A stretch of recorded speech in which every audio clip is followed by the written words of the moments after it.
सर्वव्यापक सर्वपूजनीय परम पिता परमात्मा बंदी छोड़ सतगुरु कबीर साहिब की साहिब बंदगी बंधुओं मैं आज आप लोगों को सत्संग वेदों के बारे में बताएंगे कि ये वेद का सिद्धांत क्या है।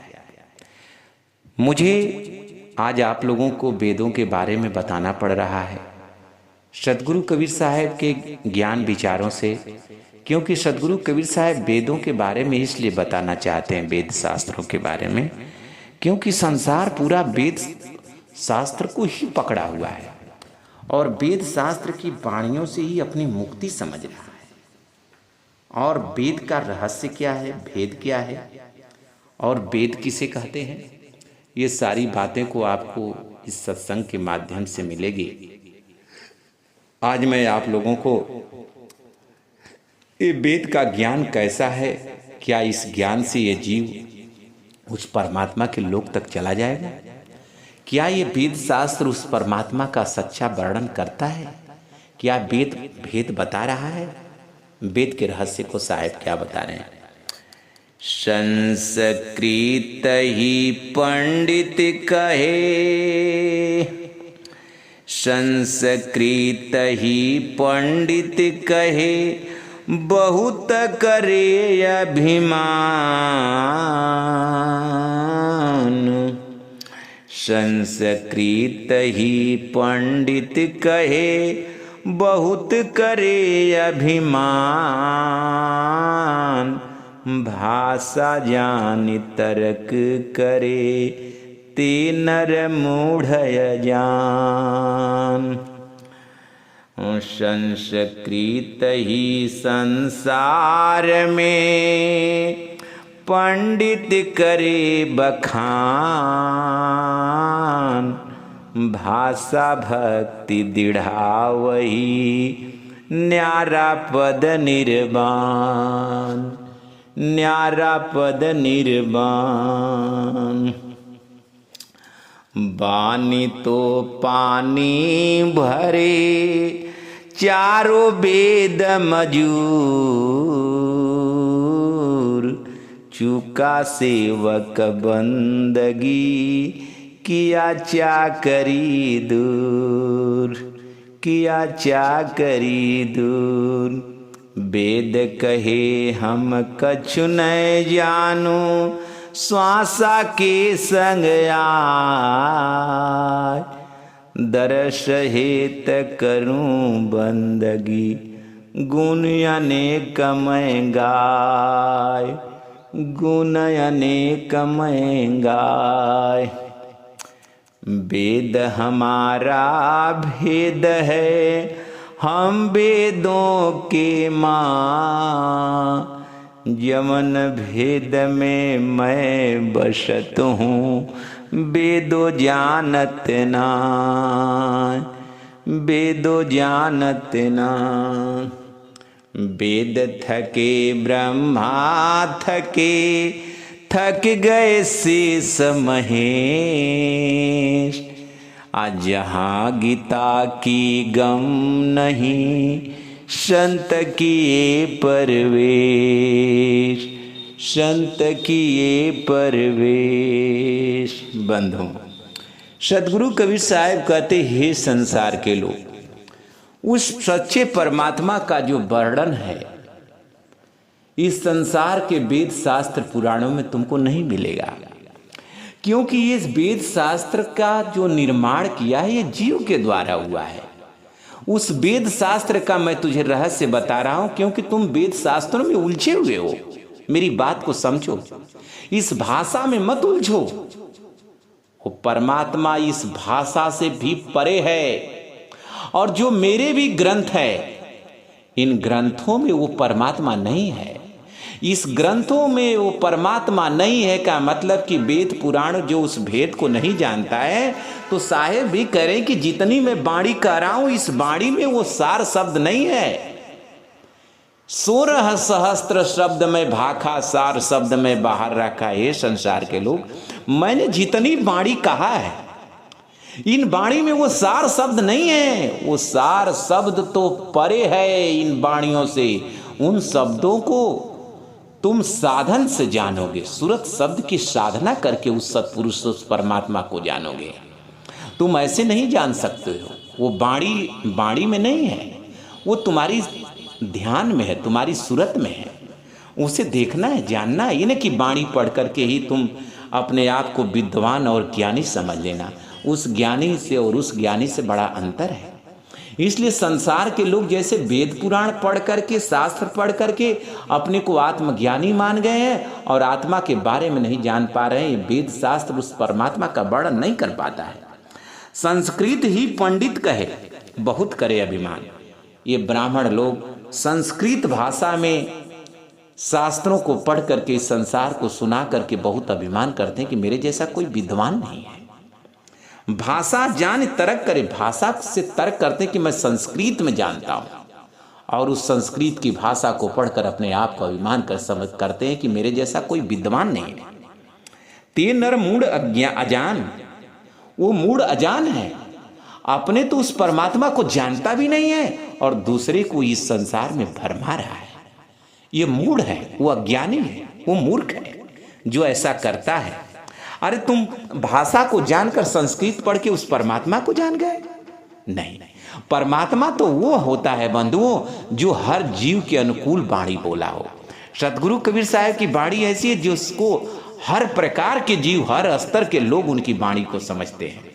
कुछ न कुछ परसेंटेज, हर 100% कोई ये नहीं साहब की वाणी समझ सकता है, लेकिन कोई 10%, कोई 20%, कोई 50%, कोई 100%, 40-80% समझता है। लेकिन संस्कृत की भाषा तो 1-2% लोग समझते होंगे, और उस भाषा को जान करके क्या करेंगे? कोई फायदा नहीं। संस्कृत ही संसार में पंडित करे बंखा। संस्कृत में संसार को वेद शास्त्र की बात सुनाता है, और ये संसार वाले न उसका अर्थ जानते हैं और न उस भाषा को जानते हैं, और जो वो अर्थ सुना दे वो बात मान लेते हैं। लेकिन सतगुरु कबीर साहब की वाणी है, जो कोई पढ़े तो उसे संसार जरूर परसेंटेज को समझता कि ये वाणी कह क्या रही है, इसका शाब्दिक अर्थ क्या, कुछ समझते हैं।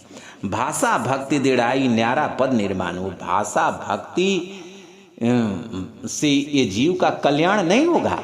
वो पद जो निर्वाण है, वो जो सार शब्द है, वो परे है, इस काया के पार है वो परमात्मा। ये भाषा में नहीं है। बानी तो पानी भरे चारों वेद मजूर, चूका सेवक बंदगी किया चाकरी दूर। साहब करे कि बानी तो पानी भरे, ये जो बानी है उस परमात्मा का तो पानी भरती है, पानी भरने के काम आती है।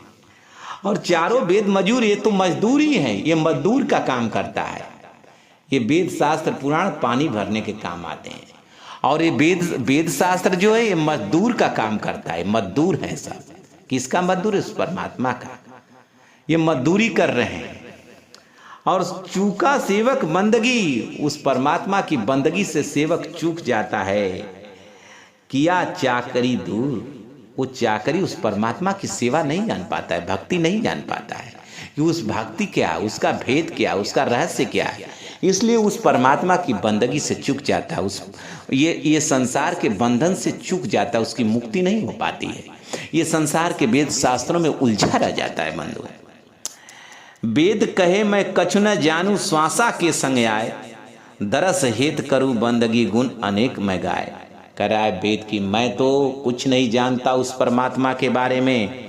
मैं तो ये जीव को जब श्वास सा आई, श्वास चलने लगी, सूझबूझ हुआ, तब मैं इसके साथ आया हूँ, और उससे मैं पहले का नहीं हूँ। मैं तो इसके श्वासा के संग आया हूँ। दरस हेत करूं बंदगी, मैं परमात्मा का दर्शन चाहता हूँ।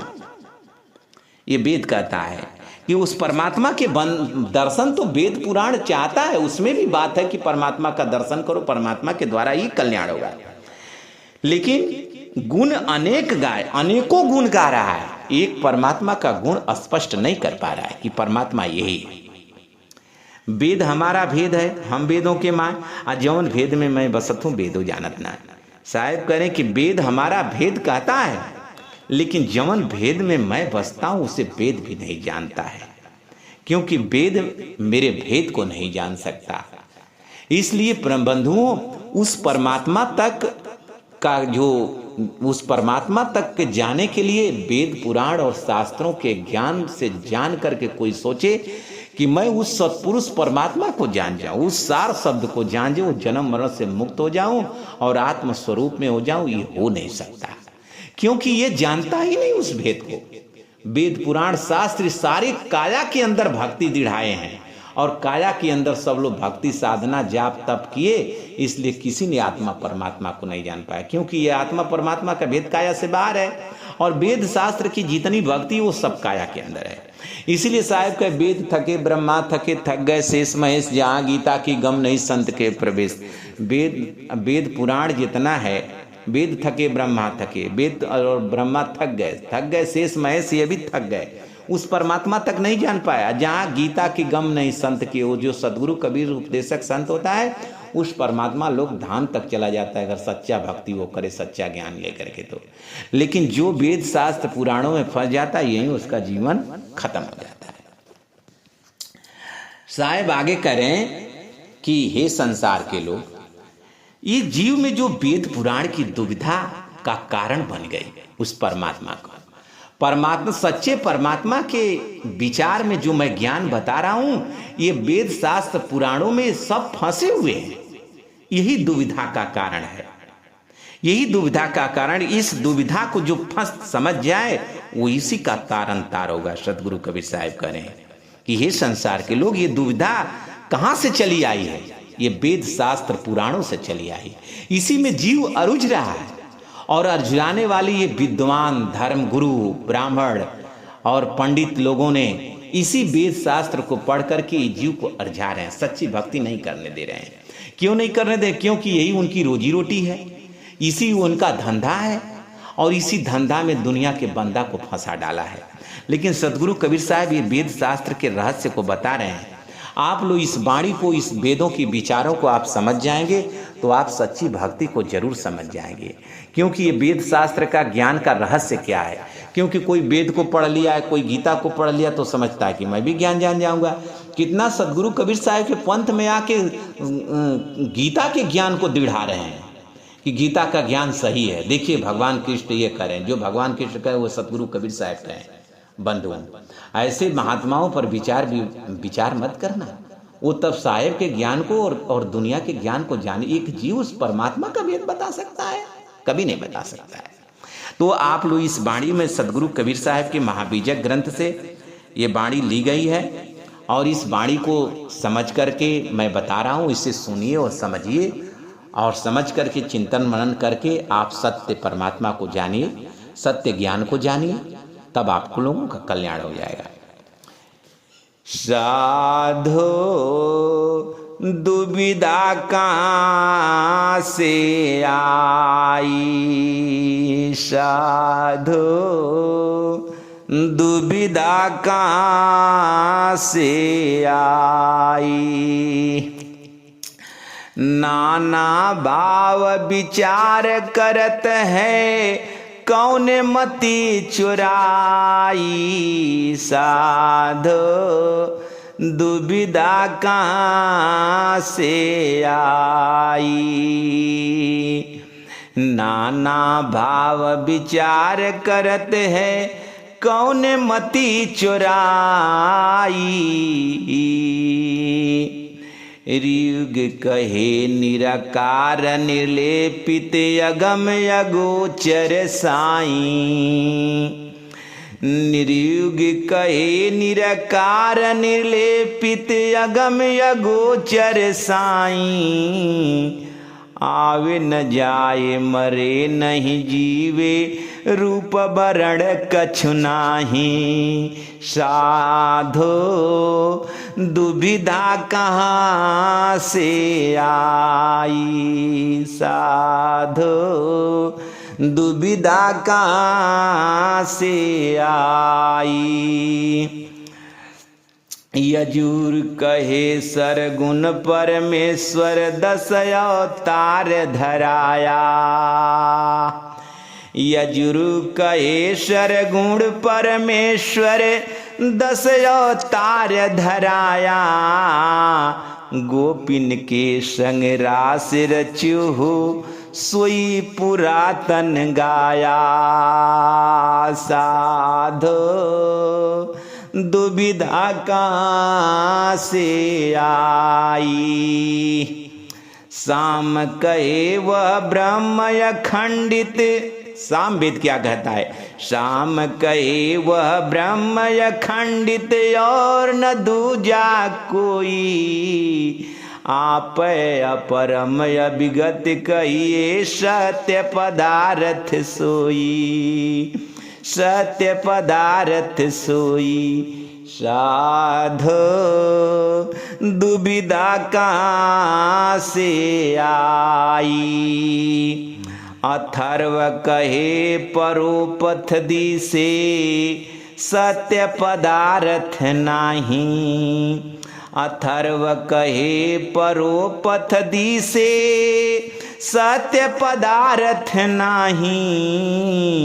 जे जे गए बहुर नहीं आवे मरि मरि कहाँ समाई। साधो दुविधा कहाँ से आई। साधो दुविधा कहाँ से आई। यह परमान सभन के लिन्हा ज्यों अधरन को हाथी। अक्षय बाप की खबर न जानी पुत्र हता नहीं साथी। साधो दुविधा कहाँ से आई। जा पर कार्य अधरन को हाथी यह वेद यही विधि वेद बखाना।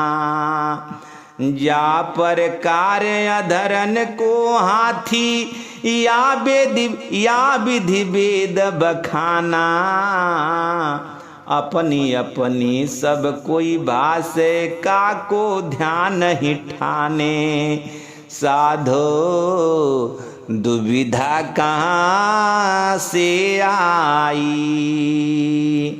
साच है अधरन को हाथी वो साचे है सगरे। हाथ की टोई साखी का तो हैं आखिन के अधरे। शब्द अतीत शब्द सो अपना। शब्द अतीत शब्द सो सपना बूझे बिरला कोई। कहें कबीर सतगुरु की सैनायाप मिटे तब होई। कहें कबीर सतगुरु की सैनायाप मिटे तब होई। कहें कबीर सतगुरु की सैनायाप मिटे तब सोई। साधो दुविधा कहाँ से आई। साधो दुविधा कहाँ से आई। बंधुओं, सदगुरु कबीर साहब कह रहे, हे संसार के लोग, ये संसार में दुविधा कहाँ से चली आई है। आज ये जीव को सारी दुविधा कहाँ से पड़ी है। ये वेद शास्त्र जो 4 वेद है, 6 शास्त्र, 18 पुराण, 9 उपनिषद में ये जीव की मति ध्यान फंस गया है और इसी में संसार के विद्वानों ने फंसा डाला है। लेकिन वो 4 वेद का रहस्य अब तक दुनिया में कोई जान नहीं पाया। उस 4 वेद से किसी की मुक्ति नहीं हो पाई। 4 वेद ब्रह्मा निज ठाना मुक्ति मरम उन्हों नहीं जाना। उस ब्रह्मा ने तो उस मुक्ति को जान ही नहीं पाया। ये संसार के लोग और लोगों की मैं क्या बात बताऊं। साधु दुविधा कहाँ से आई। नाना भाव विचार करत हो कौने मति चुराई। कहे नाना प्रकार की जो विचार करता है, वेद में कुछ और बात है। चारों वेद आपस में एक विचार नहीं है और 4 वेद 6 शास्त्रों का भी विचार एक नहीं है। 18 पुराणों का एक विचार नहीं है। सबका मति अलग अलग है। एक दूसरे का विचार खंडित हो जाता है। एक दूसरे की बात मानोगे तो खंडित हो जाएगा। यही मन का दुख है जगत में। आगे साहिब करे कि ऋग कहे निराकार निलेपित अगम अगोचर साई। आवे न जाए मरे नहीं जिए रूप वर्ण कचुनाई। ऋग्वेद का सिद्धांत है बंधुओं, वो कहता है कि वो परमात्मा निराकार है और निर्लेपित है। वो लेपित नहीं है, निर्लेपित है। वो लेपित नहीं किया जाता सकता, उसका स्वरूप नहीं बनाया जा सकता है। वो अगम है, उसे देखा नहीं जा सकता, वो अगोचर है। वो साईं जो है अगोचर है। परमात्मा का वर्णन इस संसार में भी लोगों ने किया है, उस परमात्मा को पाने की कोशिश किया है। वेद बता रहा है कि वो निराकार है, वो लेपित नहीं है, उसका स्वरूप नहीं है, वो निर्लेपित है, वो अगम है, वो ज्ञान से बाहर है, वो अगोचर है, इसे देखा नहीं जा सकता है। आवे न जाए मरे नहीं, वो जन्म मरण से परे, रूप वर्ण का उसका रूप वर्ण कुछ नहीं है बंधुओं, उस परमात्मा का रूप है। लेकिन आगे साहब क्या कह रहे हैं इस वेद की बात, यजुर्वेद कहे सरगुण परमेश्वर 10 अवतार धराया। अभी वो एक ऋग्वेद कह रहा है कि वो परमात्मा निराकार है, निर्लेपित है, लेकिन दूसरा वेद कहता है, यजुर्वेद क्या कह रहा है कि वो परमेश्वर सरगुण है। अब 10 अवतार जो इस धरती पर हुआ है उस विष्णु भगवान का वही परमात्मा है। देखिए, और गोपिन के संग रास रचो सोई पुरातन गाया, कहे जो गोपिन के संग रास रसा था वही वो परमात्मा है जो गोपियों के साथ रास लीला किया था। अब बताइए, एक तरफ निराकार है, एक तरफ जो सरगुण हो गया, दूसरे तरफ शाम कहे वो ब्रह्म अखंडित और न दूजा कोई, आपे आप रमे अभिगत कहिए, आपे अपरम अभिगत कहिए, सत्य पदार्थ सोई बंधु। साम वेद कहता है कि वो ब्रह्म अखंडित है, उसके अलावा दूसरा कोई नहीं है। तो उसके अलावा दूसरा कौन है? आत्मा। आत्मा कोई ब्रह्म जो अपने आप में रमता है। आपे अपरम अभिगत कहिए, अपने ही आप को अभिगत कह रहा है। वेद शास्त्र जो आपके शरीर में आत्मा है उसी को कह रहा है कि यही अभिगत है, यही परमेश्वर है। और ये सत्य पदार्थ सो, ये सत्य पदार्थ केवल यही है। कौन? तुम्हारे शरीर में रमने वाली बंधु, ये आत्मा सत्य है, इसका मृत्यु नहीं होने वाली, ये नष्ट नहीं होने वाली, क्योंकि उस परमात्मा से निर्मित है। लेकिन ये दुख पा रही है। विचार करना है कि वो परमात्मा तो जन्म मरण से परे है। हम न मरी हैं संसारा हम काहे को, जो परमात्मा तो जन्म मरण से परे है, जन्म मरण में नहीं जाने वाला, वो मरता नहीं है। तो ये उसी की औलाद उस परमात्मा की मर क्यों रही है? ये दुख क्यों पा रही है? जन्म क्यों पा रही है? परमात्मा तो इस दुख नहीं पाते, तो ये जीव क्यों दुख पा रहा है? ये आत्मा क्यों पा रही है? इस पर विचार करना है। और ये कह रहा है, ये साम वेद कह रहा है कि वो जो परमात्मा अखंडित है, अर्थात ये आत्मा ही परमात्मा है। ये संसार में भी बहुत कुछ लोग पंथ वाले कह रहे हैं कि आत्मा ही परमात्मा है।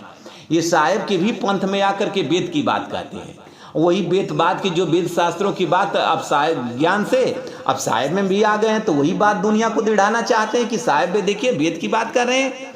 अब कितनों लोग जीव ही ब्रह्म है, तत्वमसी इनके उपदेश आई उपनिषद की बात ये कह करके बात लोग कह रहे हैं कि वो जीव ही ब्रह्म है। बंधु, ये सब उल्टी सीधी बातें हैं, ये वेद की बातें हैं। ये वेद पुराणों की बात को मानेंगे तो सतगुरु कबीर साहब के सत्य ज्ञान को नहीं समझ पाएंगे। आप देखिए अथर्ववेद क्या कह रहा है। शाम तो कह दिया कि आत्मा ही परमात्मा है, वही ब्रह्म अखंडित है, दूसरा कोई नहीं है। अथर्व कहे परोपथ दिसे सत्य पदार्थ नहीं, जे जे गए बहुर नहीं आए, मरिमर कहाँ समाई। वो कह रहा है कि मरने के बाद कोई कुछ नहीं है, जो कुछ है वो सामने है, ये शरीर ही जो कुछ है वो है, यही पदार्थ सत्य है। मरने के बाद कहाँ सत्य है? कह रहे हैं कि वही जो परोपथ दिखे, जो दिख रहा है वही सत्य पदार्थ है। जे जे गया मर के याले कहाँ आया और मरिमर कहाँ समाई। बंधु, सतगुरु कबीर साहब कितनी बार इस धरती पर आए। धर्मदास साहब को जाने के बाद चेताए, मदन साहब को बाद में चेताए, सदाफल जी स्वामी को बाद में चेताए, गरीब साहब को बाद में आके चेताए, दादू दरिया को बाद में आकर चेताए। बात विचार करिए सतगुरु कबीर साहब के। और वेद कह रहा है कि जो जो मरा वो बहुर नहीं आया, वो आ नहीं सकता, पठोत ना संदेशा है, सब बातें अथर्व कह रहा है।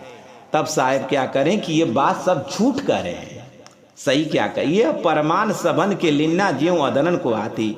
ये सारे चारों वेद 4 प्रकार की बात कर रहे हैं। 18 पुराणों 18 प्रकार की बात करते हैं। और ये तो बात वैसे ही जैसे आधर एक गांव में एक हाथी आई, 8 को अंधे थे, तो तो चले सब हाथी को देखने। तो एक ने, किसी ने कान पकड़ा, किसी ने पूंछ पकड़ा, किसी ने पीठ पकड़ा, किसी ने पैर पकड़ा। तो कहा कि किसी ने ऐसे ऐसे पकड़ा। तो सभी लोगों ने कहा कि हाथी कैसी होती है, तो कहा कि वो सूंड को पकड़ा, तो कहा कि मुड़ी उड़ी को देख लिया तो कहा गधे जैसी है, और जो उसके दांत को पकड़ा तो कहा मूसर जैसी है, जिसने कान को पकड़ा तो सूप जैसी है, पेट को पकड़ा तो कहा बादल जैसी है, पूंछ को पकड़ा तो कहा झाड़ू जैसी है, पेट और उसके पैर को पकड़ा तो कहा खम्भे जैसी है। आठों ने अपना 8 प्रकार से वर्णन किया। बंधुओं, वो बात तो कह रहे हैं, क्या कह रहे हैं कि अक्षय बाप की खबर न जानी पूत हता नहीं साथी। कहे अच्छे उस सत्य परमात्मा की बात कोई वेद पुराण नहीं जान पाया। जैसे कि एक हाथी को 8 अंधों ने अपने हाथ से पकड़ा, लेकिन उसको हाथी नहीं जान पाया कि हाथी वास्तव में क्या रूप है, क्योंकि नहीं देखेगा तो क्या समझ पाएगा। तो आगे कह रहे साहब कि जा प्रकार अधरे को हाथी यह विद वेद बखानी। जैसे आंधर लोग, हाथी एक ही है लेकिन उसके एक एक अंग को पकड़ करके सब अलग अलग बखान कर रहे हैं, उसी प्रकार से वेद बखानी, उसी तरह वेद पुराण उस परमात्मा के बारे में बता रहा है। कोई सरगुण कह रहा है, कोई निर्गुण कह रहा है, कोई आत्मा को ही परमात्मा कह रहा है, कोई शरीर को कह रहा है कि मरने के बाद कुछ नहीं होता है, मरने के बाद ये आत्मा परमात्मा कुछ नहीं, ये झूठ बात है। और कोई कह रहा है कि नहीं, वो परमात्मा दिखने वाले नहीं, निराकार है। कोई सगुण बता रहा है, कोई इस आत्मा को ही बता दिया, कोई शरीर को ही बता दिया। बताइए आप किसको मानेंगे? आप कैसे समझ पाएंगे? जैसे हाथी को 8 अंधों ने कहा कि सूप जैसी है, तो बादल जैसी है, तो पूंछ जैसी, झाड़ू जैसी है, तो आप झाड़ू जैसी तो हाथी होती नहीं है। तो उसी प्रकार से एक एक का वर्णन लोगों ने किया है। अपनी अपनी सब कोई भाषे काको ध्यान ही ठाने, अपनी अपनी सब बात करें लेकिन दूसरे एक दूसरे पर विचार नहीं कर पाए कि दूसरा क्या कह रहा है। दूसरा एक बात कुछ कहे तो एक आदमी सुन करके क्या कहेगा कि बस ये सब बात झूठ है। साँच है अधरन को हाथी वो साँचे हैं सगरे। कहे साँच अहे अधरन को हाथी, वो सब साँच है, अधरन की हाथी साँच है कि ऐसे ऐसी हाथी होती है, झाड़ू जैसी होती है, कोई कहता सूप जैसी है। वो साँचे हैं सगरे, वो साँचे हैं क्योंकि हाथ से टोकर बता रहे हैं, लेकिन साहब कह रहे हैं कि वो झूठ बता रहे हैं। उनके बातों से पता नहीं चलेगा हाथी क्या है। हाथ की टोई साखी कहत वो है अखियन के अंधरे, आंख के अंधे हैं लेकिन हाथ के टोकर के वो साच कह रहे हैं कि मैं सत्य कह रहा हूं, सुनो मेरी बात को। हाथी पूंछ जैसी है, हाथी खम्मा जैसी है। एक ने कहा नहीं सूप जैसी है, एक ने कहा नहीं मूसर जैसी है जिसने दांत को पकड़ा। बंधु ऐसे ऐसे वर्णन किया इस संसार के लोग वेद शास्त्रों से, और जो वेद शास्त्र को मानने वाले सच्चे परमात्मा को नहीं जान पाया। साहेब कहें कि शब्द अतीत शब्द सो अपना बूझे बिरला कोई। वो शब्द अतीत है, शब्द सो अपना। ये मेरा जो शब्द है इसको कोई बिरला बूझेगा। शब्द अतीत, मेरा जो इस जीवों के विचार से जो परे लग रहा है वही शब्द उसका है। शब्द अतीत शब्द सो अपना। हे संसार के लोग, मेरा शब्द तुम पराया जानते हो और वेद शास्त्र के बातों को अपना समझते हो, तो वो नहीं है, वो अतीत ही तेरा है। ये जो वेद शास्त्र की बात तेरी है, जो वो तेरा नहीं है, इससे तेरा परमात्मा नहीं मिलेंगे। तेरा परमात्मा तो जो मेरी वाणी करी उससे मिलेंगे। तू उनका है, तू समझ मेरी बात को, तू उनका है। जो अतीत लग रहा है, जो शब्द वही तेरा है। बूझो भी, लेकिन इस बात को कोई बिरला बूझेगा, ये पूरा संसार नहीं बूझ पाएगा। तुम लोग नहीं बूझ पाओगे क्योंकि विचार नहीं है। बिरला कोई मेरी बात को समझेगा। तुम लोग तो सबके मूड के मूड हो गए हो। कहें कबीर सतगुरु की सैना आप मिटे तब सोई। करें सतगुरु की जो सैन है, संकेत है, असली रहस्य है। अगर उसको जो सतगुरु के सिद्धांत को, दर्शन को वही जान पाएगा तो उसका ही आपा मिटेगा, अभिमान मिटेगा, ज्ञानता मिटेगा। अगर ना मिटेगा तभी वो परमात्मा को जान पाएगा और अपना इस संसार के भवसागर से कल्याण कर पाएगा। बोलिए सतगुरु कबीर साहब की साहेब बंदगी बंधु साहब।